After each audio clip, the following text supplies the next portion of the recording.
to your business. Dallas, would you like to start off? Absolutely. Can you guys hear me? Yes. Okay. My name's Dallas, and my company is called You Can Have Two. I do mostly project management, but some of my clients, it made sense for them to previously have me on as an employee rather than just as a contractor. And so I'm particularly interested in knowing the best way to move forward with that if they received a PPP loan, so that it doesn't negatively affect them if they don't hire me back on, or if they absolutely should, or if we should switch to just me being a contractor again. So there's a lot of gray area around that, I think. And then also I help people out at the Syracuse Coworks, and I believe a couple of our members received loans. So even if I can't answer all of their questions, just being here with you guys and meeting whoever I need to meet to refer them to, for who the experts are to go to, wanted to be able to collect all that information for them. Great. Thanks for that, Dallas. All right, so who's next? If you could just give us your name and your business name.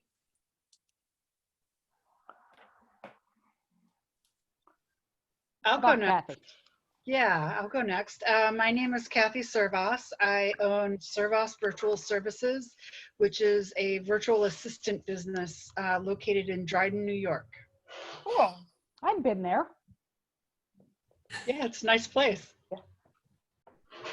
And are you a solopreneur? Do you have employees? No, I'm a solopreneur. I do all the work. I'm the CEO, the chief everything officer. All right, who else do we have on? Anaha, did I say that right?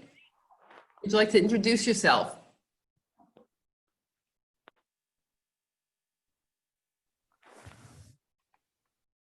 Okay. Can we unmute her? Oh, yeah. I went to ask her to be unmuted. She's got to unmute herself, but okay. Sarissa, you want to introduce yourself? Yes.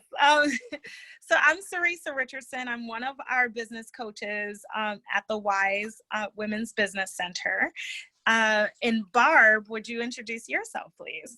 Yes, I am also one of the business counselors at the WISE. We have just recently joined here, and it's a privilege to be able to be here with you guys and help everybody out from there. Yeah. And one of the phenomenal things that we are doing is this power hour, where we're bringing in guest speakers to speak to some of the challenges and questions that we're hearing from small business owners in our area. So today we've got Andrea Kooritzky. Did I say your name correct? Close enough. Okay. It's like Coors beer and Ritz crackers. So my name is super difficult. So I'm always like conscious about if I'm saying people's name right. So Andrea will be talking to us about loan forgiveness. And just like Dallas mentioned, a lot of you may have already been awarded or submitted the PPP loans and may have questions about that. So I certainly invite you to use the chat box in the Zoom, if you're on the Zoom, if you have questions, which we can take as well for Andrea. And then if you are live on Facebook, again, please use the comments as well that we will read out loud and try to respond to. So just to kick things off, Andrea, if you can please just give us a brief overview who you are, what you do, and maybe we just start talking about your thoughts on the different federal loans and the loan forgiveness process. Okay. Well, welcome everybody. Thank you for joining us. My name is Andrea Kooritzky. I've been in the accounting field for a little over 20 years. I've been self-employed since 2007.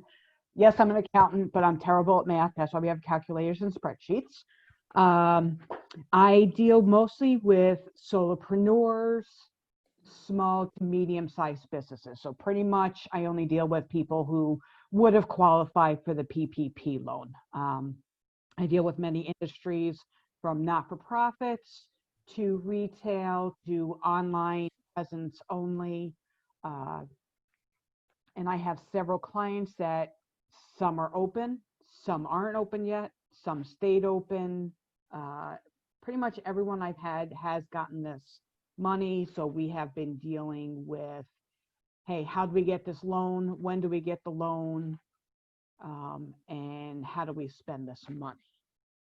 So I've been working closely. I've been watching the SBA website, the IRS website, dealing with bankers, lawyers, other CPA firms, just to gather information. Because at this point, although laws have been passed, the final regulations have not been posted yet. So we do have ideas of what's going to be. We do have what's the final application looks like for forgiveness. So we can kind of go off of that. So that's where we stand. Andrea, yes. thank you for the introduction. And one of the things is I want, as we're going to go forward on this, in the past few months, there have been a lot of, and this addresses where you're at, Dallas, a lot of questions have been coming into the WISE Center asking specific questions about the PPP, the EIDL, and also the forgiveness. And so the person that we've been going to has been Andrea. So I want you to know and recognize that Andrea is a resource for us. And she will be able to help you answer any of the questions. And as she gives you this overview of what's going on and where we're at now, just please know that if you don't have any questions now, you can contact the WISE Center to be able to get it. So Andrea, if you would like to share your screen and take it away. Sure. First, I just want everybody to understand that everyone is in a different position. You're going to have questions that probably your next door neighbor won't have. They'll have questions that you won't have or you don't have to deal with. So understand this is something that is very individualized, and I do expect questions. Let me just see if I can get this going. Okay. And so first of all, I'm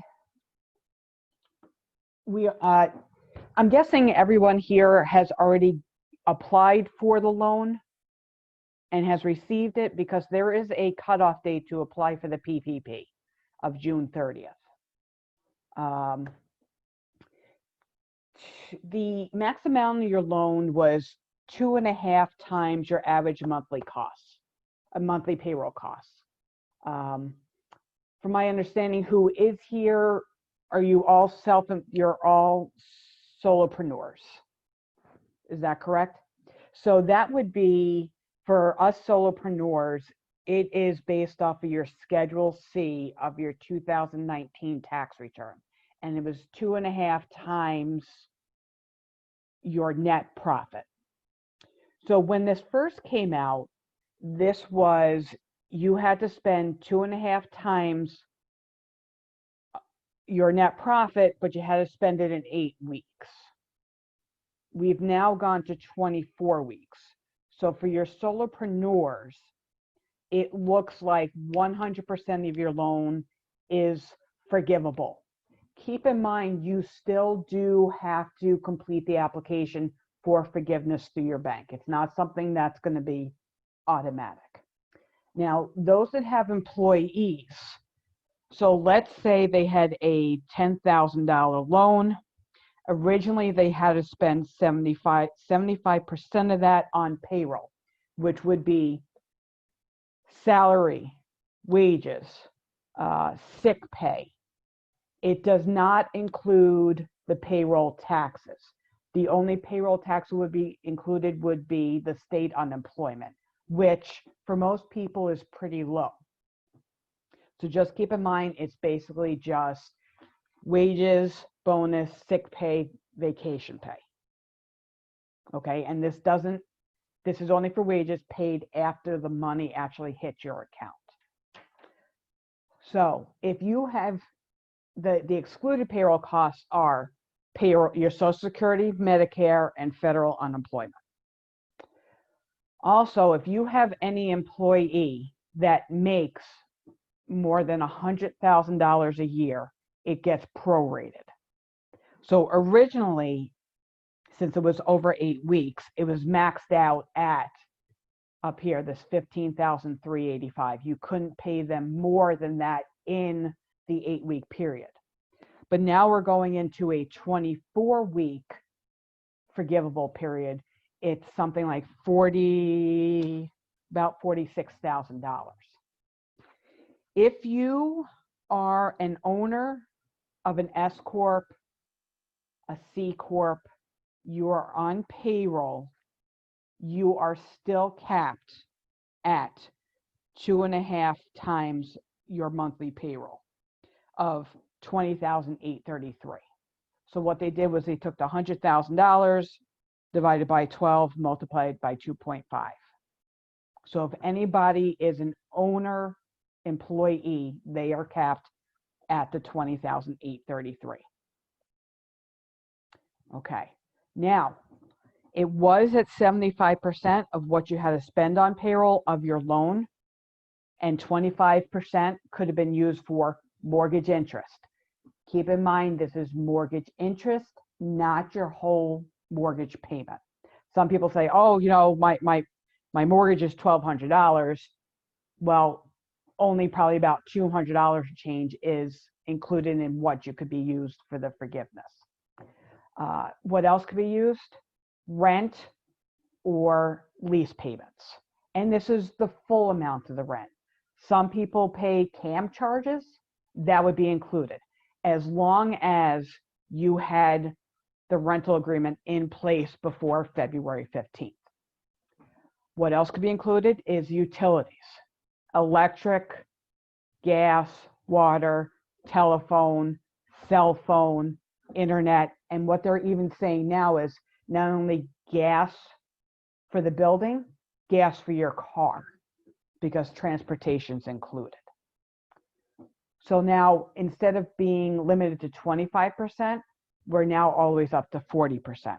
But I believe now that they went from 8 weeks to 24 weeks, 100% is going to be spent on payroll at most companies. Now that's provided they're open. I do have a couple of clients that are not open yet, that got the money in the first round. It's going to be a little tight, but at least now you have the freedom, instead of it being 75%, which is a full 8 weeks payroll, now you have a whole 24 weeks. So now this is partially what the request for forgiveness looks like. And this is you certifying to all the requirements. If you see 60% for payroll, they talk about, this is something that's right here. This is something that's important for us solopreneurs. We are capped at 2.5 months worth of our 2019 profits, which is 100% alone. Now keep in mind, for those that got their PPP money, as well as applied for the EIDL loan and got their EIDL loan advance. So for us solopreneurs, we received $1,000. That will have to be paid back. For example, if your PPP loan was $5,000, the $5,000 will be forgivable, but that is reduced by how much you got on the EIDL advance of $1,000. So $4,000 will be forgiven, $1,000 will have to be paid back. If you received and applied for your PPP loan before this recent change on June 16th, you have a 2-year payback period. You can go back to your bank and ask them to rewrite it, because along with the June 16th changes, went from a 2-year payback period to a 5-year payback period. Originally, when the CARES Act came out, it was a 10-year payback period. So it's nice that they've given us the option. It's not automatic. It's not an automatic 5-year payback period unless you're just applying for the PPP loan now. And that's pretty much, and just a heads up, the banks do not have the final approval yet to start processing any kind of forgiveness. One other side note, we all focus on the 75% being changed to 60%. You still do have to keep your head count. And when I say head count, if you have somebody that works 40 hours a week and somebody that works 20 hours a week before this all happened, you have what's called 1.5 heads. You still need to keep that going through the end of the year in order for it to be 100% forgiven. If you have if say your part-time person said, I know, you know what, I want to stay on unemployment, I don't feel like coming back, just as long as you make the offer, make sure you get in writing that you offered it to them to come back and they say, I don't want to come back, and you make the effort to try to fill in that position. That half a head that didn't come back there's a safe harbor for that. So that won't hurt you, but make sure you have it in some kind of writing, an email, a text message, or some kind of letter. Okay, so that's pretty much a summary of what was and what's changed and what to look forward to. I'm ready for any questions that you might have. So we have a question in the chat box that we'll start out with, and then once we get going, please unmute yourself and just ask the question. There is a question here from Sarissa. If you were not in business for a full year and thus did not file 2019 taxes for your business, can you still apply for the PPP? So if you were not in business in 2019, banks will work with you. So if you weren't in business in 2019, were you in business in January and February of 20? So Andrea, I'll use myself as an example. So I'm asking this question because I had to navigate this process for myself. So I started my business in December of last year. Okay. So I had business expenses in December of last year. And of course, I'm still in business in 2020. So we could use that as an example, unless others on the call have a similar situation. So the banks will work with you with the January and February numbers, but you had to prove to them that you were in business. Were you able to? Yes, and again, I've already went through this process. Okay. But I'm using myself as an example just in case others may have a similar issue. So as a business counselor, I always want to be able to provide the right information. And I Yes. have received a couple of conflicting responses to this. So if a business owner has started their business last year, basically, and did not go through a full year in business to file taxes, do they still qualify, and can they apply for the PPP loan? They can apply, but they will have to work with their bank as far as proving their January and February income.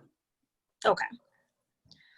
So I think we also had a question from Dallas at Syracuse Co-works, and thanks for answering that, Andrea. You're welcome.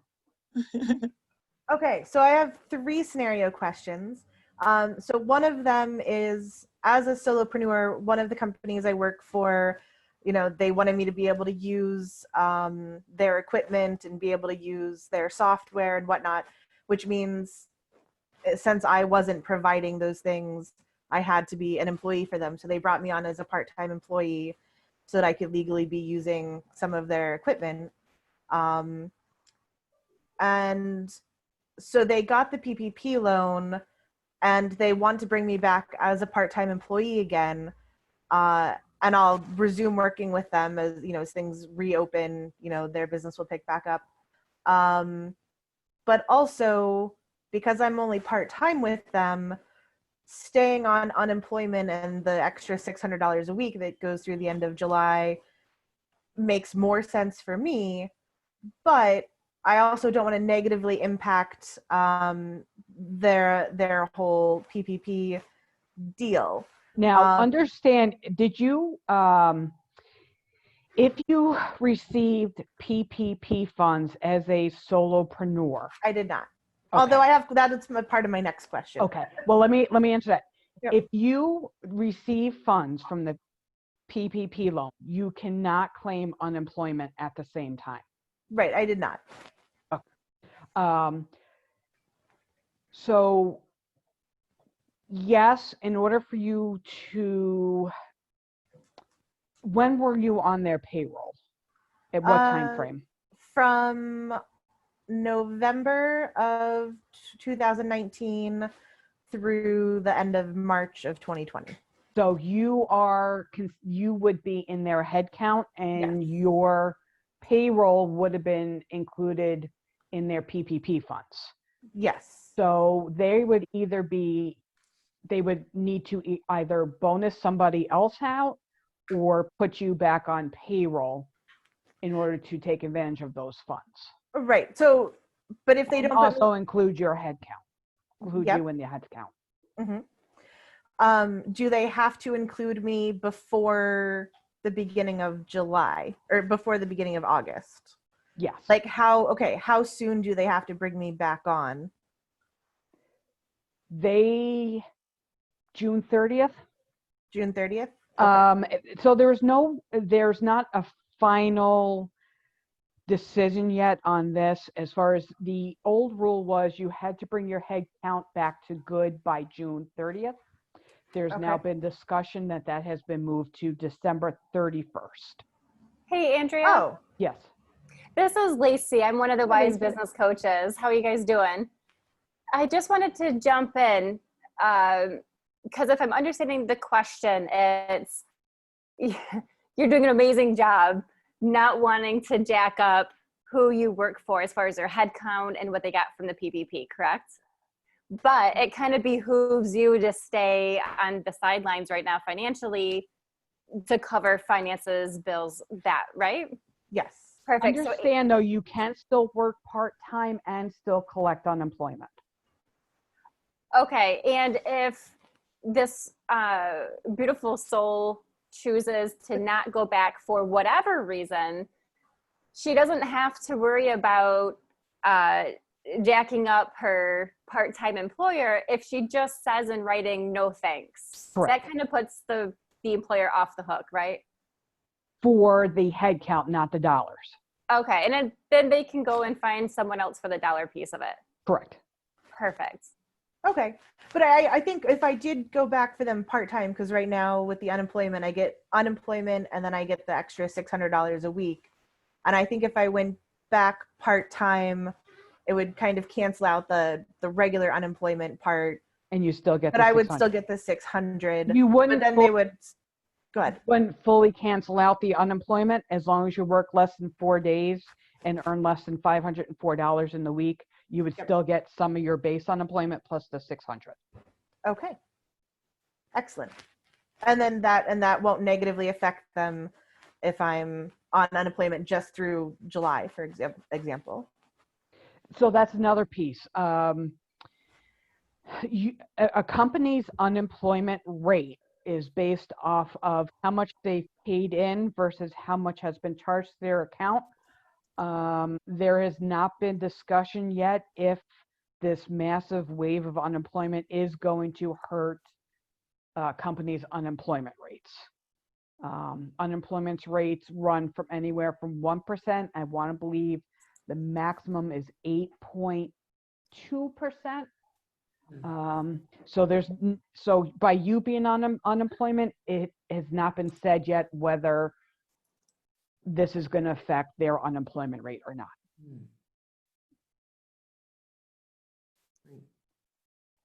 Okay. You had a third question? Dallas, anything else? On a roll. Yeah, I don't want to monopolize all the time. So then also the Syracuse co-works. So we've been waiting on a permit from the city for a while. And also we always just worked with contractors. We didn't have a payroll. But and the PPP was specifically for organizations that had people on payroll. Or were self-employed. Well, we're like a not-for-profit, and Right. we did use contractors for managing the space. Right. You could not get funds Right. for those. Okay, I just wanted to make sure we couldn't do that. And then the third question really was for me, because so many of my the people I worked with wanted me to be able to use their resources, and they would just bring me on as multiple part-time employee. I did still have a few clients that I worked with where they paid me to my DBA. That just made the most sense. But I did, I use QuickBooks and stuff to keep track of all of my clients and the invoicing and the hours. And I just sort of assumed I would not be eligible for the PPP. File a 2019 tax return? Not yet. I've been taking full advantage of the extended time. It would be based off of your Schedule C. Okay. But I should just figure out if it would make more sense that I did unemployment or the PPP. Most likely because so much of what I did was on payroll rather than through my independent contractor work. Probably I made out better with the I think that's more of a personal question. Yeah. It's nothing that I'm just trying to wanna figure advise. out which, yeah. Okay. That answers my question. Okay. Any online here, do we have any, before we go to Carolyn on Facebook, does anybody have any questions for Andrea here? And if you'd like to stay out of the limelight, feel free to use the chat box. If you'd like to stay anonymous, you can send a private message to Barb Stone, WISE Center, or myself. Carolyn, is there anything on Facebook? No comments on Facebook. Okay. So I've got a few questions here. Yeah, Andrea, you and I have talked a little bit in the past about some of the challenges that some of the clients had. And now we're changing from the 8 weeks to 24 weeks. A lot of that is probably going to go away. Correct. A lot of people were nervous because the 8 weeks started the day the money hit your bank account. Okay. Which they kind of changed it to, not kind of, they did. They added some clarity. Let's say you received the money on a Wednesday, but that was in the middle of a pay period. Your 8 week period could have started the first day of your next pay period. So let's say your pay week is Sunday through Saturday. That 8 weeks could have started on that Sunday. But the question was, well, we weren't allowed to open up yet. We were phase 2 and we're 2 weeks away. So now you had to spend 8 weeks worth of payroll in 6 weeks. How do we do that? Do we bonus people? But we couldn't even bring everybody back. That was the big discussion, I think, on everybody's lips. Now we're at 24 weeks. I think most people are open now. Even if they got their money May 1st and they're not opening up until July 1st, you still have that 24 weeks to spend, and now it's 60%. So not even 75% on your payroll. So I believe that's a big, big headache taken away. Great, great. So as you've been dealing with your clients and different questions that have come up, are there any real topics that are constantly coming up that really need to be clarified? No, just really it was the 8 weeks that got converted to 24 weeks. That was what was on everybody's mind. Okay. Is there a specific timing that the small business owners, medium business owners need to apply for forgiveness? Is there a date on that? There is not. Banks do not even have the final regulations yet. Okay. I spoke with Chase Bank today. They're not even close yet. The Okay. application is out, but the final regulations, because the thought on everybody's mind is, well, now do I have to wait 24 weeks? Okay. I've spent all my money in 12 weeks, so I have to wait to 24 weeks. There's no final say yet. So that is definitely something you do want to reach out to your banker, whoever that you received the loans, because that's who you will have to go through to ask for forgiveness, is the bank that you received the funds from. So I would first thing I would do is reach out to them, make sure you get on their list of, hey, the applications are out. Here's when we're going to start letting you apply for forgiveness. Okay. Andrea, being an accountant, you know you gotta keep all your records and everything so that you can go through the audit. Is there, a tip that you can give to our viewers to being able to ensure that they are Absolutely. making Now is the time to be organized. If you weren't organized before, now you want to be organized. If you're working with hopefully everyone's working with some kind of payroll provider, such as myself, some small CPA firms also offer payroll, ADP, Paychecks, HR1, they all have reports ready, canned, and all you have to do is let them know what pay period are you looking for, and they can produce those reports. But if you're planning to use payments to utilities or rent payments, especially with the rent payments, since your agreement has to be in place before February 15th, you definitely want to make a copy of your most current, not the original lease agreement, but your most current lease rental agreement, along with any canceled checks. As far as utilities, cell phone bills, you definitely want to have copies of those bills and copies of the canceled checks or proof of transfer of funds. Like if you went online to pay it, print off your payment confirmation. Okay. What if you don't have a lease agreement? Then it does not qualify. You must have a written lease agreement in place before February 15th. Oh, wow. Okay.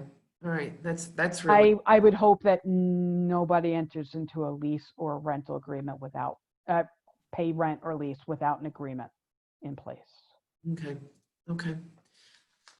One of the things that the other side of the CARES Act is the EIDL loan, the Economic Injury Disaster Loan, and it just came out that that it's being regenerated. Can you talk a little bit more to that? Absolutely. I touched on it briefly when we first started talking about the forgiveness. Any company that applied for the EIDL loan and got the advance, now keep in mind there's two separate pieces. So people applied for the EIDL loan, got the advance. It was $1,000 if you didn't have employees, or it was $1,000 up to $10,000 for each employee. That's the advance. I know it's an advance, seems like you have to pay it back. That does not have to be paid back unless you receive the PPP loan. If you receive the PPP loan, that amount of the EIDL has to be paid back, but it's paid back to the bank that you got your PPP loan from. The second part is if you went and you completed the application for the EIDL loan, you must prove that the EIDL funds were used for different purposes than the PPP loan, which is going to be very hard to do unless your expenses. So the EIDL loan could be used for your payables or any kind of working capital. So that's where you're going to have to show bank statements. If you are a solopreneur and you receive the EIDL loan, not just the advance, but the EIDL loan, you're going to have a very hard time proving that they were used for two different reasons, because the PPP is your profit. Okay. Is there, you talked a little bit about the advance being forgiven. Is that the only portion of the EIDL loan that would be forgiven? Correct. Okay. Correct. And it's they use the word advance. I think it's a falsehood, because it's really not an advance. It is a grant. It is part of the EIDL overall loan, but it's not actually the loan. The loan is a whole separate piece. Okay. And it's my understanding that if someone did decide to apply, that it would take them, they can go up to 30 years, and it's at 2.75. I believe it's 3.75%. Now it's 3. Okay. All right. Okay. I think I saw somebody asked if you can return the advance. You would just pay it back to the bank for the PPP, because on the application it actually asked you if you did get an advance. Okay. All right. Okay. Can you refuse it? I think what they did was, when you applied, and I'm sure the application is no different now, when you applied for the initial application, you gave them the bank information and they just put the money in your bank account. There was no phone call to say, hey, do you really want this or not? Okay. So there's no refusing, but you would just pay it back to the bank that you got your PPP through. All right. So the PPP, the end date for applying is June 30th. That is correct. Is there an end date for the EIDL loan? They have not given one, no. Okay. All right. So that is still open. Okay. Yes. All right. I'd like to open it up for any other questions. Andrea, this has been great, Andrea. Really appreciate it. You're welcome. Really very, very helpful. Okay, can you return, there is a question here from Teneha. Teneha, I hope I'm saying your name correctly. If I'm not, I apologize. Can you refuse the advance if you get the PPP? And that's, I just covered that. Okay, yeah. What you would do is you would just pay it back to the bank that you got the PPP from. Okay. Any other questions? Any other questions on Facebook? Any chance, Carolyn? Barb, I have a question. Okay, Rena. Hi. I am currently the president for the Greater Liverpool Chamber of Commerce, and we are a 501c6 organization, so we were unable to apply for PPP loans, but we did receive the advance for the EIDL loan. And so I understand that because we were not able to access PPP funds, that I'm not required, or the chamber is not required to repay that advance. I'm just wondering about the documentation that is needed to be provided. Is that something that There is none. There is none. Okay, No. that's what I thought. All right, thank you so much. You're welcome. Big weight lifted. So I just want to add one point on about the PPP forgiveness. This is more for those that have employees and are using the PPP funds to help cover payroll costs, help cover rent, utilities. Keep in mind, they say the PPP money and the EIDL money is not taxable, but also the expenses you use the PPP money for are not tax deductible. Oh. So, Okay. yeah. So take that as you will. I pretty much say, okay, so you don't have to pay tax on the money you receive, but you can't take advantage of the expenses you paid with it. So just keep that in mind. And there has been no guidance yet as far as us solopreneurs, seeing that really the funds are used to cover our profits. They have not given guidance yet as whether we're going to have to pay taxes on that or not. So stay tuned. Yeah, that's a big clarification. Thank you. Dallas has a question.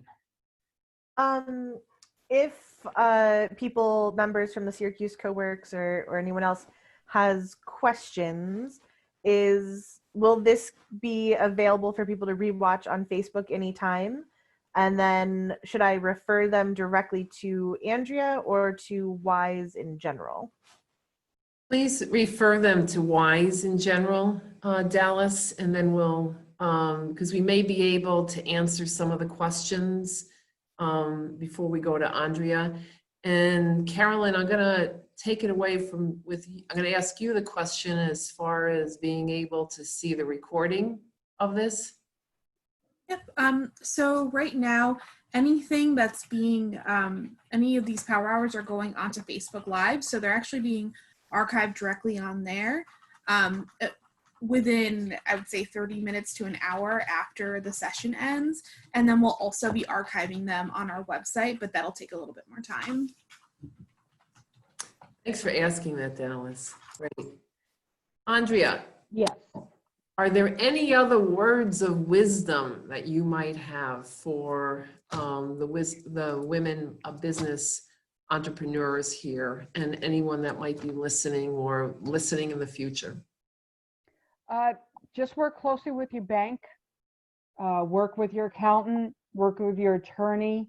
I think now that we went from 8 weeks to 24 weeks, it's become a lot easier to have the forgiveness. I think we need to just focus on making our workplace safe, bring employees and customers back, and help stop the spread.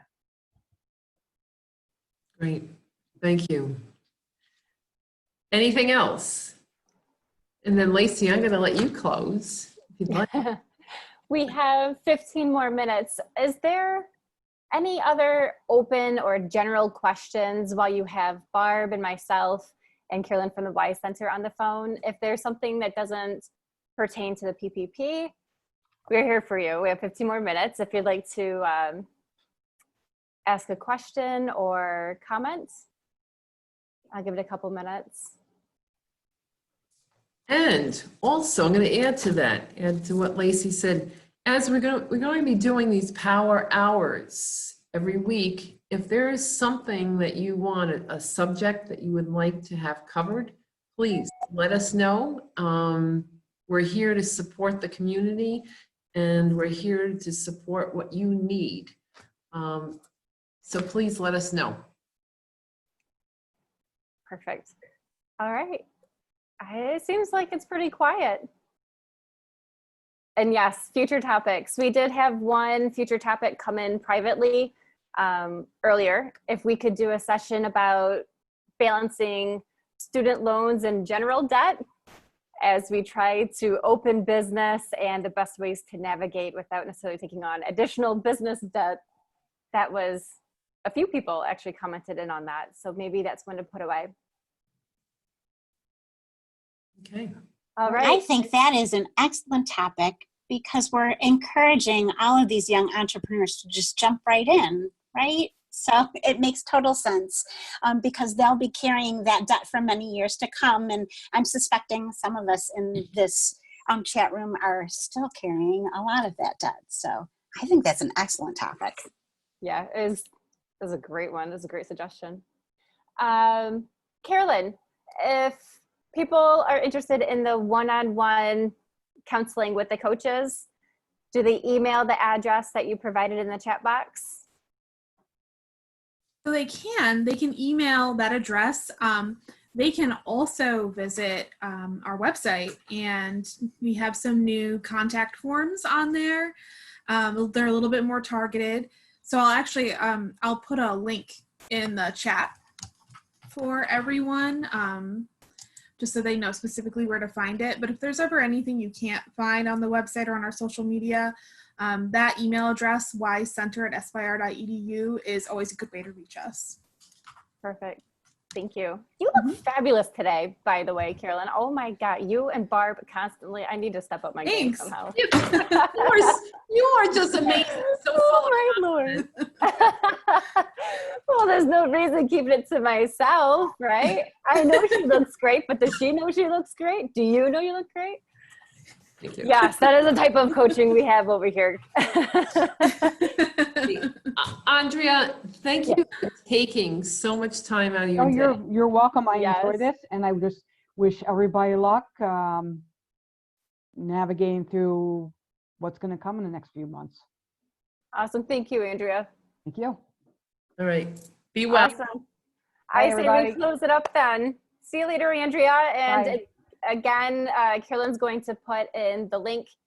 And there's a email address as well if you're interested in one-on-one coaching, which is free to you guys, thanks to our very generous donors and the grants that WISE does a great job going after. So hope you have a great afternoon, and we'll see you next week, if not soon. Take care. Bye.